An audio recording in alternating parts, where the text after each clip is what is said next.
Good morning, students. Myself Raj Sharma from Jeevan Jyoti Global School, so class 11th. As our fourth chapter is going on, last video में हमने 4.1 के बारे में बात की थी, concept of disability and disorder. In this unit today we will discuss about 4.2 disability, types of disability, nature and causes. So today it's a long unit, so that's why we are going today we will only discuss about how many types of disability. So mainly there are three types of disability. The very first is cognitive, second one is intellectual, and third one is physical. Okay, so please, dear students, as you can see, the very first is types of disability. कि disability जो है अक्षमता, अपंगता, दिव्यांगता, विकलांगता, handicap के अलग अलग नाम से इसे बोल सकते हैं. तो उसका कितने प्रकार होते हैं. Disability occurs to the individual in many ways and with varied severity. कि जो अक्षमता है अकर्स है घटित होना टू द इंडिविजुअल व्यक्तियों के साथ इन मैनी वेज कई तरीकों से एंड विद वेरिड सेवरिटी अलग अलग गंभीरता से, किसी से कम होती है किसी को ज़्यादा हो सकती है. Some individuals are disable right at birth. के कुछ व्यक्ति तो जन्म से ही दिव्यांग होते हैं, while other individuals get disabled owing to some events during the course of their lifes. और कुछ व्यक्ति अपने पूरे जीवन चक्र में किसी घटना की वजह से, किसी कह सकते हो चोट की वजह से, किसी इंजरी की वजह से डिसेबल हो जाते हैं, अक्षम हो जाते हैं. मेनली मुख्य तौर पर there are three types of disability. अक्षमता के तीन प्रकार होते हैं.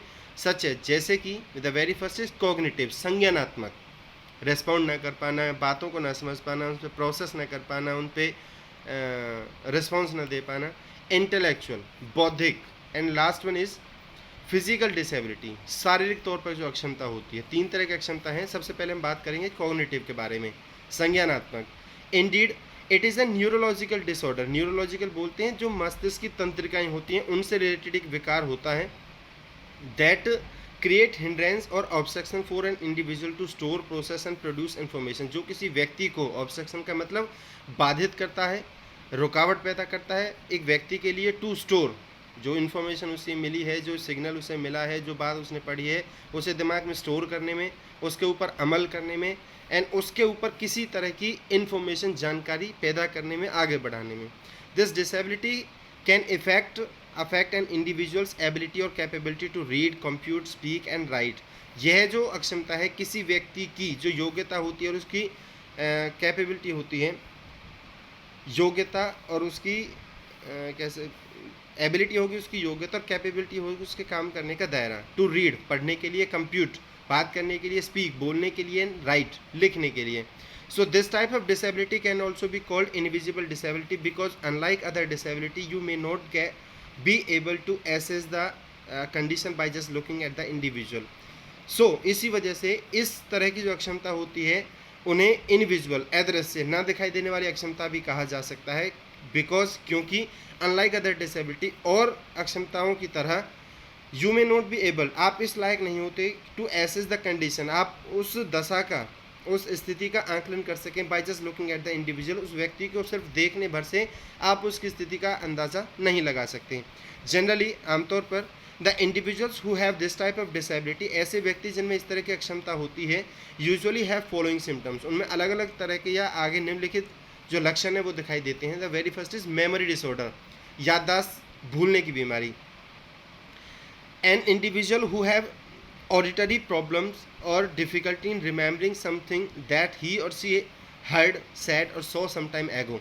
ऐसे व्यक्ति जिनमें ऑडिटरी का मतलब होता है सुनने की, समझने की समस्याएं होती हैं, कठिनाई होती है उनके साथ. तो ऐसे व्यक्तियों को कठिनाई होती है रिमेम्बरिंग, उस चीज़ को याद करने में, समथिंग, किसी को भी, दैट ही और सी, जिसे उसने या उन्होंने अभी थोड़ी देर पहले सुना हो, कहा हो, या किसी चीज़ को देखा हो. It is memory disorder. Second one वो बात करता है हाइपर एक्टिविटी, अति उत्तेजना, जल्दी में रहना, हड़बड़ी में रहना. इंडिविजुअल विद दिस डिसेबिलिटी, कि ऐसे व्यक्ति जो इस अक्षमता के साथ may not have attention for a long period, अपने ध्यान लंबे समय तक एक ही चीज़ पर अटेंशन नहीं कर पाते, केंद्रित नहीं कर पाते. He or she finds it difficult to stay at one place, ऐसे व्यक्तियों के साथ एक स्थान पर ज़्यादा देर तक वो नहीं बैठ सकते. As a matter of fact, वास्तविकता के अनुसार ही or C loses concentration frequently, ऐसे व्यक्ति आसानी से उनका ध्यान भंग किया जा सकता है. The next one is dyslexia. आपने तारे ज़मीन पर मूवी देखी होगी, उसमें जो दरसील सफारी है, ईशान नंद किशोर अवस्थी का जो लड़का वो रोल प्ले करता है, उसे यही बीमारी होती है। इंडिविजुअल विथ कॉग्निटिव डिसेबिलिटी, ऐसा व्यक्ति जो संज्ञानात्मक अक्षमता के साथ होता है, में एग्जिबिट डिसलेक्सिया, तो उसे डिसलेक्सिया होने की संभावना बहुत ज़्यादा होती है। It means he or she may have difficulty in writing, reading और speaking etcetera. Okay. Second one is intellectual disability. Intellectual disability से डिसेबिलिटी की ऐसे अक्षमता होती है characterise by significant limitation both in adaptive behaviour, जो कि दोनों ही तरीके से जो जरूरी पाबंदियां हैं उसके ऊपर लगाती है। बोथ का मतलब दोनों तरीके से, एडेप्टिव मतलब जो अनुकूलन उसका बिहेवियर होता है, व्यवहार होता है, which covers a range of everyday social and practical skills, जो कि उसके दैनिक जीवन की सोशल, सामाजिक और प्रैक्टिकल जो प्रत्यक्ष रूप से वो किसी काम को करता हो उन्हें कवर करती हो, उनके दायरे में आती हो, उसे सीमित करती हो।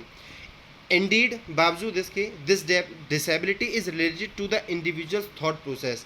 इसी के साथ यह जो अक्षमता होती है किसी भी व्यक्ति के, उसके जो थॉट प्रोसेस होता है, सोचने की प्रक्रिया होती है, उससे रिलेटेड होती है। Communication, money, learning, problem solving and judgement, उसके बात करने से, पैसों से संबंधित, सीखने से संबंधित, किसी भी समस्या को सुलझाने और उसका आकलन करने से, उसका निर्णय लेने के बारे में। It is also included psychiatric disability which is related to the individual social disability such as behavior, emotions and thinking।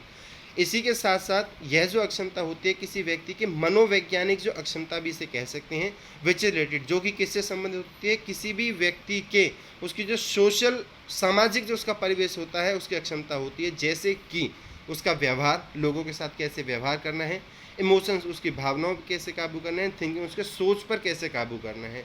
The intellectual disability, जो बौद्धिक अक्षमता होती है, begins before the age of 18, 18 की उम्र से पहले ही स्टार्ट हो जाती हैं। नंबर थर्ड आता है फिजिकल डिसेबिलिटी, शारीरिक अक्षमता। A physical disability is a limitation on an individual's physical functioning, mobility और dexterity और stamina। शारीरिक जो अक्षमता होती है एक वह पाबंदी होती है किसी भी व्यक्ति की, उसकी जो शारीरिक रूप से वो कार्य करता है, कोई भी कार्य करने की शैली होती है उसके ऊपर, उसके एक स्थान से दूसरे स्थान तक जाने के ऊपर, डेक्सटेरिटी उसकी चुस्ती फुर्ती के ऊपर, और स्टेमिना उसकी ऊर्जा के ऊपर। अदर इम्पेयरमेंट सच एज, और भी इसके साथ कई तरह की बाधाएं, समस्या, जैसे कि रेस्पिरेटरी डिसऑर्डर, सांस से संबंधित विकार, ब्लाइंडनेस, रतौंधी रोग होना, आंखों की जो दृष्टि है वो कमज़ोर होना, एपिलेप्सी, मिर्गी होना, एंड स्लीप डिसऑर्डर, नींद से संबंधित, which affect other facets of daily life are also included in physical disability. और इसी के साथ साथ ऐसे जो कि किसी व्यक्ति के डेली, जो उसके जीवन के या डेली उसकी लाइफ के जो कई तरह के फेस हैं उन्हें अफेक्ट करती है, उन्हें भी फिजिकल डिसेबिलिटी में इंक्लूड शामिल किया जा सकता है। फिजिकल डिसेबिलिटी में either be motor deficiency, mobility impairment और ए सेंसरी इम्पेयरमेंट। जो फिजिकल है, जो शारीरिक अक्षमता है, में इधर भी मोटर डेफिशिएंसी, आप कह सकते हो कि मोटर मतलब गामक, जैसे शुरुआत से कोई बच्चा बैठ नहीं पाता, चल नहीं पाता, वो भी हो सकती है। और सेंसरी इम्पेयरमेंट मतलब कि जो सेंसर से मतलब जो हमारे सेंसर्स होते हैं, जो केंद्रीय, जो हमारी इंद्रियां होती हैं, इंद्रियों से संबंधित, उनकी परेशानियों से संबंधित भी हो सकती है। Motor deficiency related to spinal cord causing paralysis to some or all the limbs, किसी एक अंग में या शरीर के सभी अंगों में पैरालिसिस होना, काम न कर पाना, एक स्थान से दूसरे स्थान तक न जा पाना, वो कहलाता है मोटर डेफिशिएंसी। और it may also be related to brain damage which may occur before birth. और इसी के साथ साथ ये दिमाग के फेल होने से भी संबंधित होती है, जो कि बच्चे के जन्म लेने से पहले भी हो सकता है, ड्यूरिंग और आफ्टर बर्थ, जन्म लेने के दौरान भी हो सकता है, जन्म लेने के बाद भी हो सकता है, और आफ्टर स्ट्रोक। और एक स्ट्रोक आप जाने गए होंगे कि हार्ट से रिलेटेड स्ट्रोक होता है, उससे भी बात हो सकता है, उसका रिलेटेड भी हो सकता है। सेंसरी इम्पेयरमेंट, इंद्रियों से संबंधित जो परेशानी, कठिनाई या विकार, बीमारी होती हैं, इज रिलेटेड टू, उससे संबंधित होती हैं किसी एक व्यक्ति के विजुअल, उसके देखने से संबंधित, हियरिंग इम्पेयरमेंट, उसके सीखने से संबंधित जो कठिनाइयाँ होती हैं उन्हें बोलते हैं sensory impairment. In simple words, आसान से शब्दों में, ए फिजिकल डिसेबिलिटी, एक शारीरिक अक्षमता, इज वन, वह होती है, दैट अफेक्ट्स, जो कि ए पर्सनस मोबिलिटी और डेक्सटेरिटी, जो कि किसी व्यक्ति की एक स्थान से दूसरे जाने तक की उसकी योग्यता या उसकी चुस्ती फुर्ती को प्रभावित करती है, that is known a physical disability. ability. Okay guys, in next video we will discuss about the causes of disability. Okay, thank you.